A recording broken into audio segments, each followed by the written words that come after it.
আমাদের সাথে আছেন হিমেল মাহবুব, আমাদের সহকর্মী যুক্ত হচ্ছেন আমাদের সাথে শহীদ বুদ্ধিজীবী স্মৃতিসৌধের সামনে থেকে। হিমেল, বুদ্ধিজীবী স্মৃতিসৌধে যারা শ্রদ্ধা জানাতে এসেছেন, আপনার মাধ্যমে সে খবর আমরা জানতে চাই।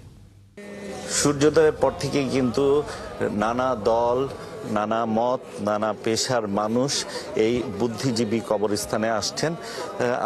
আমি একটু দেখাতে চাই যে দেখুন যে নানা শ্রেণী পেশার মানুষ তাদের ভালোবাসায় সিক্ত করেছেন 1971 সালে আমাদের জাতির মহান যোদ্ধা এবং যারা জাতির মেধা, যাদেরকে আজকের এই দিনে হত্যা করা হয়েছিল একটি জাতিকে মেধা শূন্য করার জন্য, তাদের প্রতি শ্রদ্ধা জানাতে নানা শ্রেণী পেশার মানুষ এই ইয়েতে এসেছেন রায়ের বাজারের।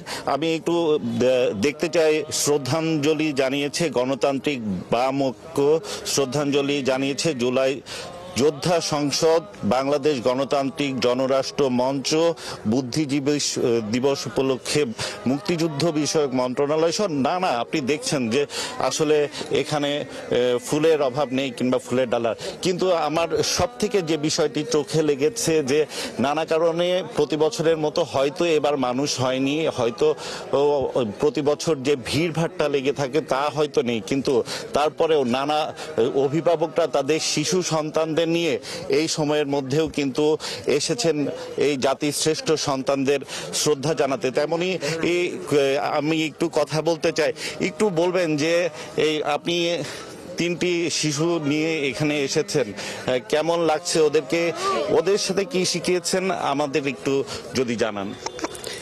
ধন্যবাদ। আসলে আমি ওদের এখানে নিয়ে আসার একটাই উদ্দেশ্য যে ওদের মধ্যে যেন স্বাধীনতা, মুক্তিযুদ্ধ এবং দেশপ্রেমটা ওদের মধ্যে জাগ্রত হয়। ওরা যেন খেলার ছলে, ফুল দেওয়ার মধ্য দিয়ে ওরা চেতনায় এই জিনিসটা তৈরি হয় যে আমাদের এই দেশটা আসলে কারো অবদান আছে। এই সুন্দর দেশটা, আলো বাতাস মাটি, সুন্দর দেশ, শান্তিতে ঘুমাতে যাওয়া রাতের বেলা, সকালবেলা ঘুম থেকে ওঠা, পাখির ডাক, সবকিছু যে অনেক মূল্য দিয়ে কেনা, এটা এই চেতনাটা ওদের মধ্যে জাগ্রত করে, এটাই আমার। ধন্যবাদ আপনাকে। শুনছিলেন সবকিছু যে রক্তের বিনিময়ে অনেক মূল্য দিয়ে কেনা, সেটি অভিভাবকরা তাদের শিশু সন্তানদের জানাচ্ছেন, শেখাচ্ছেন। তানিয়া, ধন্যবাদ হিমেল।